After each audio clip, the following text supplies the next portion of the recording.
فرزند زہرا یہ حالات برے ہیں. کاشانۂ بصیرت ایک ایسا مکمل یوٹیوب چینل جس پر محروم بصارت کے لیے بالخصوص اور تمام افراد کے لیے بالعموم سینکڑوں کی تعداد میں اسلامی کتب دستیاب ہیں.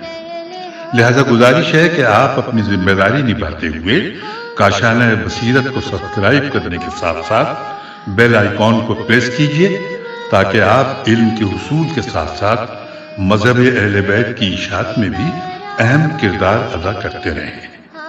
کاشانۂ بصیرت. فرزند زہرا یہ حالات برے ہیں. بسم اللہ الرحمن الرحیم. السلام علیکم سامعین. کاشانۂ بصیرت کا یوٹیوب چینل میں سیمی زوار ہم جس کتاب کو مل کر آج کل پڑھ رہے ہیں اس کا نام ہے کلام امیر المومنین علی علیہ السلام شرح نہج البلاغہ، تالیف آیت اللہ ناصر مکارم شیرازی، ترجمہ زیر نگرانی مولانا سید شہنشاہ حسین نقوی، اور یہ شرح نہج البلاغہ کا 5واں والیوم ہے. ہم اس کو پڑھتے ہوئے ریڈنگ کے پارٹ 15 پر آ گئے ہیں اور ہم یہاں پر پڑھنے جا رہے ہیں خطبہ نمبر 123 اور کتاب کا صفحہ نمبر 197. لکھا ہے، یہ آپ علیہ السلام کا وہ کلام ہے جو صفین کے میدان میں اپنے اصحاب سے ارشاد فرمایا تھا. آئیے ساتھ ساتھ اور مزید جانتے ہیں. حاشیے میں لکھا ہے کہ یہ کلام دیگر کتب میں بھی متفرق طور پر دیکھا جا سکتا ہے. من جملہ اب یہاں پر ساتھ ساتھ ہم خطبہ ایک نگاہ میں پڑھنے جا رہے ہیں. سامعین، نارملی ہر خطبے کے ساتھ سند خطبہ لکھا ہوتا ہے لیکن اس کے ساتھ یہاں پر موجود نہیں ہے. دیکھتے ہیں، ہو سکتا ہے آگے کہیں ہوا تو وہ ہم مل کر پڑھ لیں گے. خطبہ ایک نگاہ میں لکھا ہے کہ یہ ایک طویل خطبے کا حصہ ہے کہ جس کے بعض حصوں کو سید رضی رحمۃ اللہ نے منتخب کیا ہے. اس حصے میں چند اہم نکات کی طرف اشارہ ہوا ہے. پہلا نکتہ، جنگ کے دوران جو افراد اسلحہ یا ذاتی طور پر زیادہ طاقت و جرأت کے مالک ہوں ان پر لازم ہے کہ وہ کمزور اور ضعیف لوگوں کی حمایت اور حفاظت کریں. دوسرا نکتہ، جو موت کے خوف سے میدان جنگ سے بھاگ جاتے ہیں وہ غلط فہمی میں ہیں کیونکہ موت سے فرار نہیں ہو سکتے. انسان جہاں بھی جائے موت اسے آ پکڑے گی. تیسرا نکتہ، شہادت سے بہتر و افضل کوئی موت نہیں ہے. میدان جنگ میں 1000 تلواروں کے زخم بدن پر لگانا انسان کے لیے بستر پر ایڑیاں رگڑتے ہوئے مرنے سے کہیں بہتر ہے. چوتھا نکتہ، ظالموں سے جنگ میں سستی کے سبب مستقبل میں اہل کوفہ کی ذلت اور زبوں حالی کی پیشن گوئی. اور اب آئیے، یہ نکات ہم نے پڑھ لیے. اب ہم پیج 198 پر آ گئے ہیں اور اس خطبے کا یعنی کہ خطبہ نمبر 123 اس خطبے کا پہلا حصہ پڑھنے جا رہے ہیں. عربی میں کہاں سے کہاں تک ہے آپ کی سماعتوں کی نظر. وَأَيُّمْرِي ان منکم احسا، اور ختم ہو رہا ہے علل فراش فی غیر طاعت اللہ. انورٹڈ کاما، دیکھو اگر تم میں سے کوئی شخص بھی جنگ کے وقت اپنے اندر قوت قلب اور اپنے کسی بھائی میں کمزوری کا احساس کرے تو اس کا فرض ہے کہ اپنے بھائی کا اسی طرح دفاع کرے جس طرح اپنے نفس کا کرتا ہے. کہ خدا چاہتا تو اسے بھی ویسا ہی بنا دیتا، لیکن اس نے تمہیں ایک خاص فضیلت عطا فرمائی ہے. دیکھو، موت ایک تیز رفتار طلبگار ہے جس سے نہ کوئی ٹھہرا ہوا بچ سکتا ہے اور نہ بھاگنے والا بچ نکل سکتا ہے، اور بہترین موت شہادت ہے. قسم ہے اس پروردگار کی جس کے قبضہ قدرت میں فرزند ابو طالب علیہ السلام کی جان ہے کہ میرے لیے تلوار کی 1000 ضربیں اطاعت خدا سے الگ ہو کر بستر پر مرنے سے بہتر ہیں. انورٹڈ کاما کلوز ہوا. اب ہم پڑھنے جا رہے ہیں ترجمے کے بعد شرح و تفسیر، اور ہم اس کو پڑھتے ہوئے پیج 199 کو بھی ساتھ ہی مکمل کریں گے. یہاں پر ہیڈنگ ہے قدرت خداوندی پر شکر گزاری. یہ کلام خواہ جنگ صفین کے موقع پر ارشاد فرمایا ہو، چنانچہ اوپر اشارہ ہوا، یا بعض کے بقول جنگ جمل کے موقع پر لشکر حضرت عائشہ کی طرف شور شرابے کے بعد ارشاد فرمایا ہو، یا دونوں ہی مواقع پر، چونکہ دونوں جنگوں سے مناسبت رکھتا ہے۔ بہرحال چند اہم نکات پر مشتمل ہے کہ جن میں سے 3 نکتے اس پہلے حصے میں آئے ہیں۔ پہلا نکتہ کہ سپاہیوں کے درمیان اس طرح ہم آہنگی پیدا کرنا کہ طاقتور جنگ کے دوران کمزوروں کا دفاع اور حفاظت کرے تاکہ کم سے کم نقصانات کا سامنا ہو۔ فرماتے ہیں کہ دیکھو، اگر تم میں سے کوئی شخص بھی جنگ کے وقت اپنے اندر قوت قلب اور اپنے کسی بھائی میں کمزوری کا احساس کرے تو اس کا فرض ہے کہ اپنے بھائی کا اسی طرح دفاع کرے کہ جس طرح سے اپنے نفس کا کرتا ہے، انورٹڈ کاما کلوز۔ مزید مولا فرماتے ہیں کہ کیونکہ اگر خدا چاہتا تو اسے بھی اپنے بھائی کی طرح کمزور کر دیتا، انورٹڈ کاما کلوز، کہ اب جب کہ اسے قوت و طاقت عطا کی ہے تو اس پر شکر ادا کرنا چاہیے۔ یہ اس بات کی طرف اشارہ ہے کہ اگرچہ خداوند متعال کے سبھی افعال حکمت پر مبنی ہوتے ہیں، تاہم جو شخص زیادہ نعمتوں سے نوازا گیا ہے اسے چاہیے کہ دوسروں کو بھی اس نعمت کے سائے میں قرار دے تاکہ عملی طور پر اس نعمت کا شکر ادا ہو۔ دوسری طرف اگر افراد لشکر میں باہمی تعاون اور یکجہتی نہ ہو تو سبھی کو نقصان اٹھانا پڑے گا، کیونکہ دشمن جس سمت کمزوری پاتے ہیں وہیں حملہ کرتے ہیں، اور پھر اس حصے کو شکست دینے کے بعد دیگر حصوں کو بھی محاصرے میں لے لیتے ہیں۔ بنا بری شکر ادا کرنے کے مسئلے کے علاوہ جنگی حکمت عملی کا بھی یہی تقاضا ہے کہ لشکر کے طاقتور افراد کمزور افراد کا خیال رکھیں اور ان کے دفاع اور حفاظت میں کوتاہی نہ برتیں، وگرنہ خود انہی پر بھی ضربیں لگیں گی۔ یہ حقیقت خاص طور پر پیش نظر رہنا چاہیے کہ جب دشمن لشکر کے ایک حصے کو محاصرے میں لیتے ہیں تو دوسرے افراد کے حوصلوں پر بہت بھاری ضرب لگتی ہے۔ دوسرا نقطہ ہے کہ اس کے بعد آپ علیہ السلام دوسرے نقطے کی جانب اشارہ کرتے ہوئے فرماتے ہیں کہ کسی کو بھی یہ تصور نہیں کرنا چاہیے کہ وہ موت سے فرار پائے گا، کیونکہ یہ یہاں پہ ہم آگے پیج 200 پر لکھا ہے کہ کیونکہ مولا نے کہا کہ دیکھو، موت ایک تیز رفتار طلبگار ہے جس سے نہ کوئی ٹھہرا ہوا بچ سکتا ہے اور نہ بھاگنے والا بچ نکل سکتا ہے، انورٹڈ کاما کلوز۔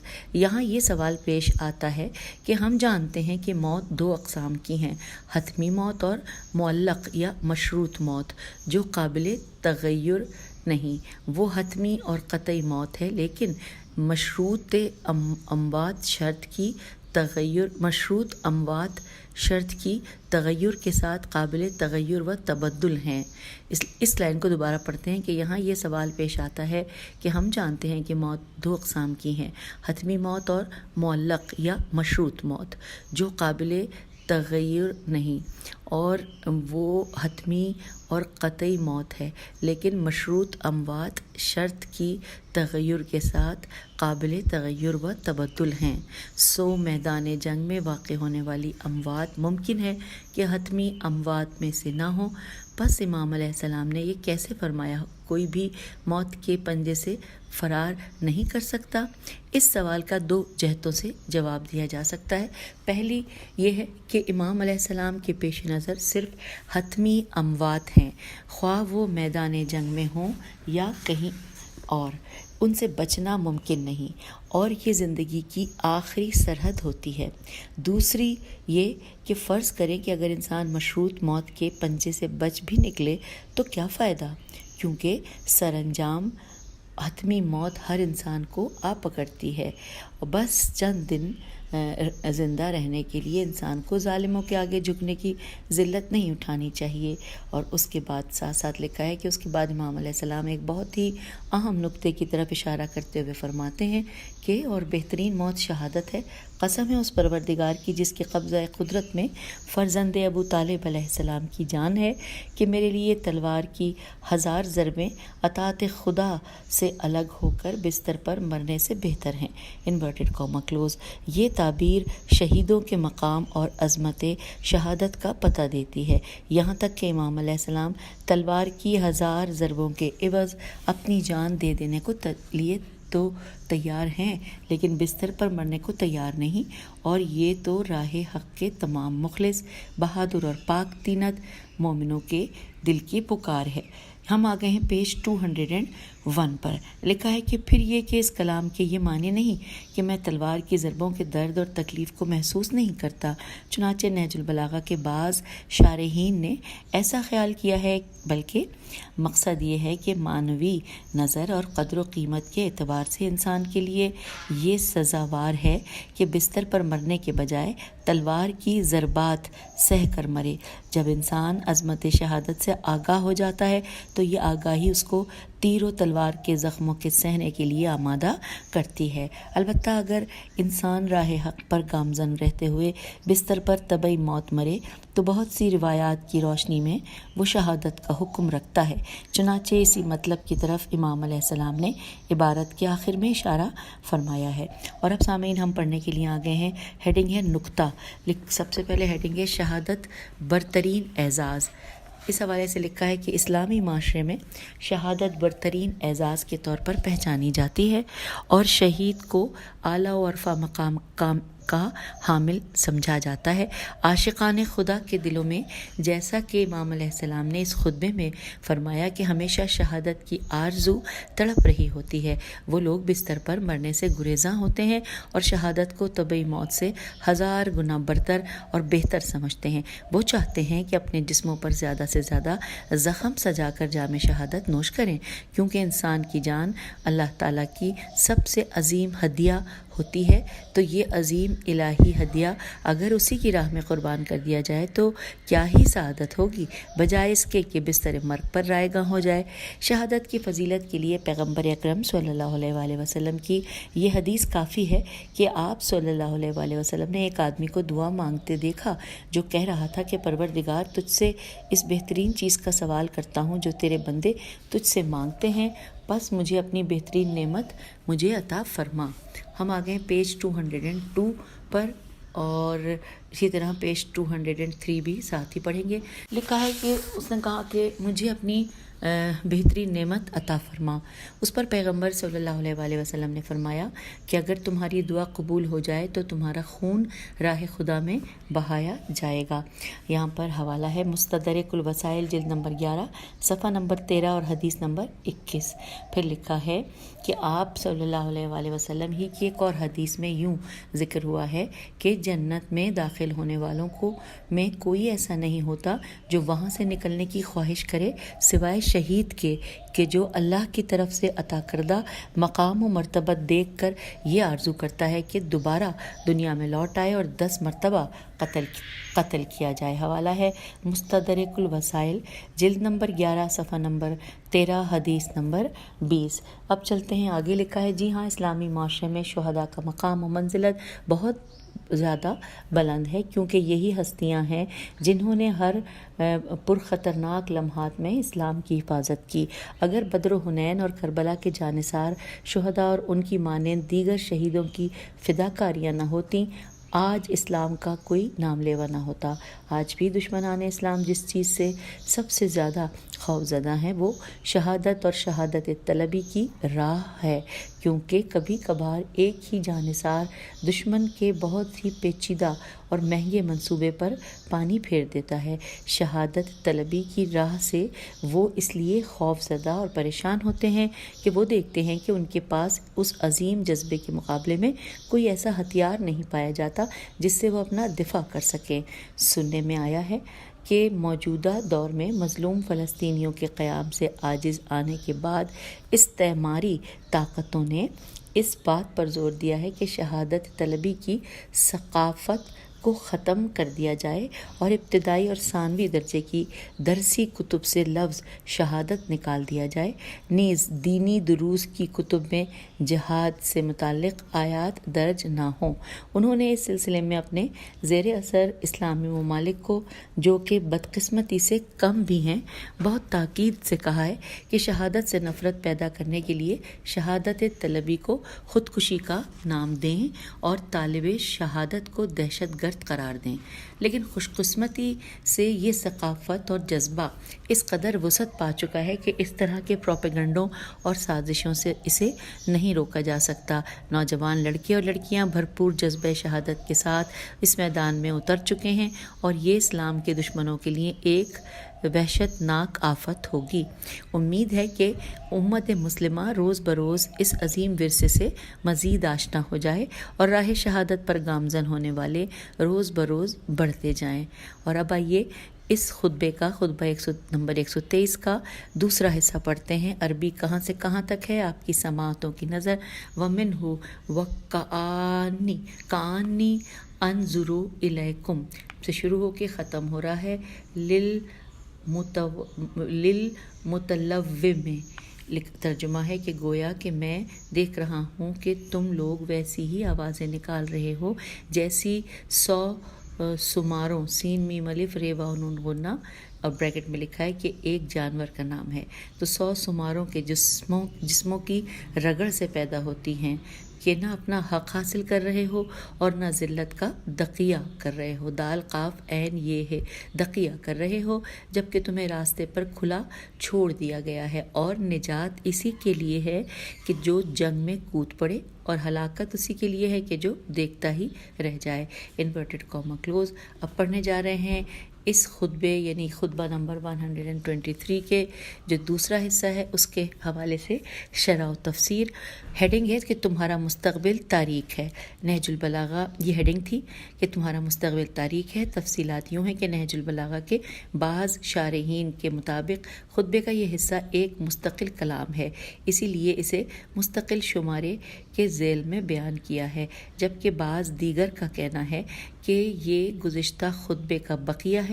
جو اسے مستقل کلام جانتے ہیں ان کا نظریہ یہ ہے کہ گزشتہ اور اس خطبے کے درمیان کوئی محکم ربط نہیں پایا جاتا، کیونکہ پہلے حصے میں امام علیہ السلام اپنے اصحاب کو شجاعانہ جہاد کی ترغیب دے رہے تھے، جبکہ اس حصے میں شکست اور فراری سے متعلق گفتگو ہوئی ہے، اور یہ دونوں صورتیں آپس میں ہم آہنگ اور یکساں نہیں، لیکن چونکہ اس حصے میں ان کے مستقبل کے بارے میں خبر دی جا رہی ہے، یعنی وہ مستقبل کہ امام علیہ السلام ان میں موجود نہیں اور وہ لوگ تفرقہ و پراگندگی اور زبوں حالی کا شکار ہوں گے، بنا بری اس حصے کا گزشتہ حصے سے مربوط ہونا ممکن معلوم ہوتا ہے۔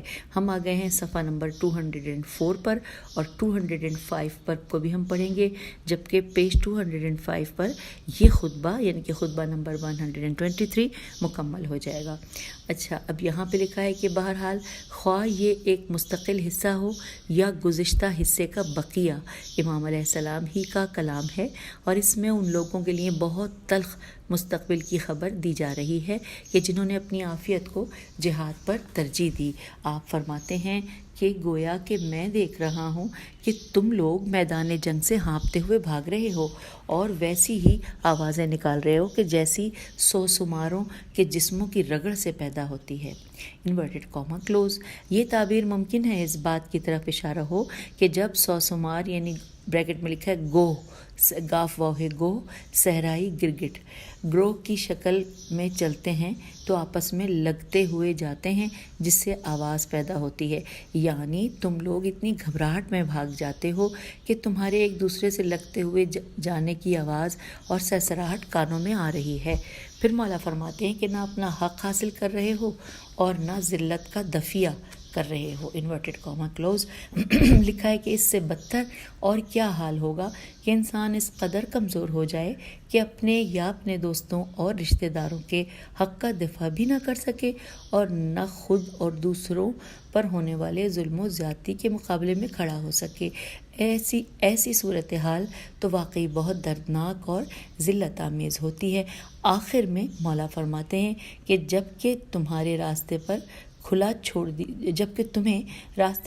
چھوڑ دیا گیا ہے، اور نجات اسی کے لیے ہے کہ جو جنگ میں کود پڑے، اور ہلاکت اسی کے لیے ہے کہ جو دیکھتا ہی رہ جائے۔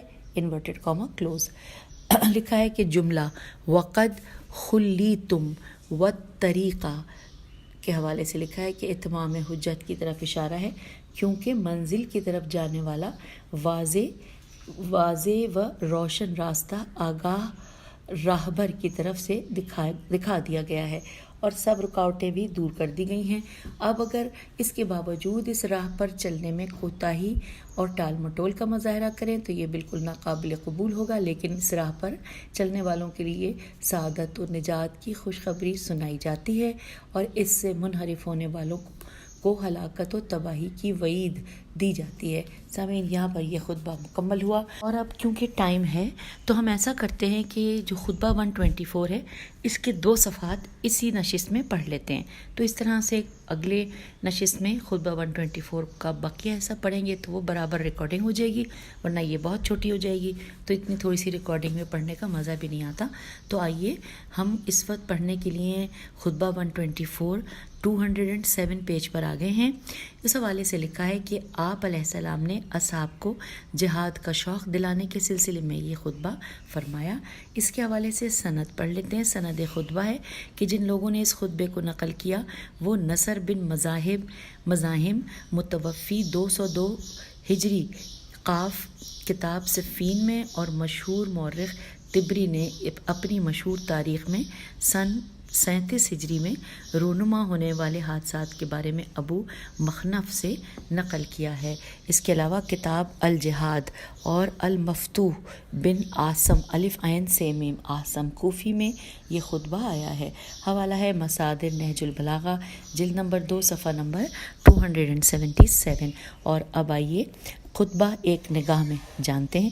یہ خطبہ جیسا کہ اس کے عنوان سے ظاہر ہے، امام علیہ السلام نے اپنے ساتھیوں کو جہاد کی ترغیب دیتے ہوئے ارشاد فرمایا ہے، کیونکہ نہج البلاغہ کے شارحین کی تصریح سواد رے یہ ہے، تصریح کے مطابق یہ خطبہ جنگ صفین سے پہلے بیان ہوا ہے۔ یہی وجہ ہے کہ اس سلسلے میں یہاں چند اہم نکات کی طرف اشارہ ہوا ہے۔ سامعین، اب نکات کی ہیڈنگ آ گئی ہے، لکھا ہے اس میں یہ بھی میں بتا دوں کہ کل کتنے نکات دیے ہیں کیونکہ نمبر کے حساب سے دیے ہوئے ہیں۔ جی یہاں پر 3 نکات دیے گئے ہیں۔ پہلا ہے کہ خطبے کے شروع میں کچھ ایسے دقیق اور باریک نکات بیان فرمائے ہیں کہ جو جنگی طریقوں اور دشمنوں کے ساتھ ایسے انداز میں پیش آنے کے بارے میں ہیں کہ جس سے کم نقصانات کے ساتھ زیادہ نتائج حاصل ہوں۔ دوسرے نمبر پہ لکھا ہے کہ خطبے کے دوسرے حصے میں امام علیہ السلام نے اپنی فوج کے مجاہدوں کی تعریف اور حوصلہ افزائی فرمائی ہے، اور ساتھ ہی انہیں فرار کی صورت میں پیش آنے والی ذلت و رسوائی سے خبردار فرمایا ہے، نیز شہداء کے مقام و منزلت اور ان کے اعتزازات کا تذکرہ فرمایا ہے۔ ہم آ گئے پیج 208 پر۔ تیسرے نمبر پہ لکھا ہے کہ تیسرے حصے میں آپ علیہ السلام ہٹ دھرم اور سرکش دشمنوں پر نفرین کرتے ہیں، یوں مجاہدین کے دلوں کو مزید تقویت بخشتے ہیں۔ اور اب یہاں پر آ گیا ہے خطبے کا پہلا حصہ، یعنی خطبہ 124 کا پہلا حصہ۔ عربی میں کہاں سے پیراگراف شروع ہو کے کہاں ختم ہے، آپ کی سماعتوں کی نظر۔ لکھا ہے فقدموا الدارع، یہاں سے شروع ہوا ہے اور ختم ہوا ہے قرنہ و قرن اخیہ۔ اور اب ہم ترجمہ پڑھتے ہیں۔ زرہ پوش افراد کو آگے بڑھاؤ اور بے زرہ لوگوں کو پیچھے رکھو، دانتوں کو بھینچ لو کہ اس سے تلواریں سر سے اچٹ جاتی ہیں، اور نیزوں کے اطراف سے پہلوؤں کو بچائے رکھو کہ اس سے نیزوں کے رخ پلٹ جاتے ہیں۔ نگاہوں کو نیچے رکھو کہ اس سے قوت قلب میں اضافہ ہوتا ہے اور حوصلے بلند رہتے ہیں۔ آوازیں دھیمی رکھو کہ اس سے کمزوری دور ہو جاتی ہے۔ دیکھو اپنے پرچم کا خیال رکھنا، وہ نہ جھکنے پائے اور نہ اکیلا رہنے پائے۔ اسے صرف بہادر افراد اور عزت کے پاسبانوں کے ہاتھ میں ہی رکھنا کہ مصائب پر صبر کرنے والے ہی پرچموں کے گرد جمع ہوتے ہیں اور دائیں بائیں آگے پیچھے ہر طرف سے گھیرا ڈال کر اس کا تحفظ کرتے ہیں، نہ اس سے پیچھے رہ جاتے ہیں کہ اسے دشمنوں کے حوالے کر دیں، اور نہ آگے بڑھ جاتے ہیں کہ وہ تنہا رہ جائے۔ دیکھو ہر شخص اپنے مقابل کا خود مقابلہ کرے اور اپنے بھائی کا بھی ساتھ دے، اور خبردار اپنے مقابل کو اپنے ساتھی کے حوالے نہ کر دینا کہ اس پر یہ اور اس کا ساتھی دونوں مل کر حملہ کر دیں. Inverted comma close.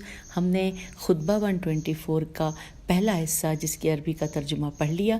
اب اس کی شرح و تفسیر ہم انشاءاللہ اگلی نشست میں کریں گے، اگلی ریکارڈنگ میں. اور ساتھ ساتھ میں یہ بھی بتاتی چلوں کہ میری ریکارڈنگ جو کبھی کبھار صبح کے ٹائم ہوتی ہے، جیسے یہ میں نے کی ہے فجر کی نماز کے بعد، تو میں اپنے لان میں بیٹھ کر ریکارڈنگ کرتی ہوں، تو کبھی کبھی دور سے چڑیوں کی آواز اور اسی طرح آپ کو محسوس ہوتی ہوگی، لیکن بہت دور سے ہوتی ہے کیونکہ وہ بھی اس ٹائم پر اللہ کی عبادت میں مصروف ہوتی ہیں. اور اس ٹائم پہ ریڈنگ کرنے کا مجھے بہت مزہ آتا ہے. کوشش تو میری ہوتی ہے کہ بیک گراؤنڈ سے شور نہ ہو، لیکن کبھی کبھی ہو جائے تو کوئی بات نہیں ہے. امید ہے آپ لوگوں کو بھی یہ بہتر ہی لگے گا. کوشش کروں گی کہ اگر آپ لوگوں کی طرف سے کوئی کامنٹ میں آیا کہ نہیں یہ بیک گراؤنڈ نہیں اچھا، تو پھر میں صبح کے ٹائم پہ ریکارڈنگ لان میں نہیں کروں گی، پھر میں اندر ہی بیٹھ کے کروں گی. تو جی یہ تو تھی ایک سائڈ کی بات.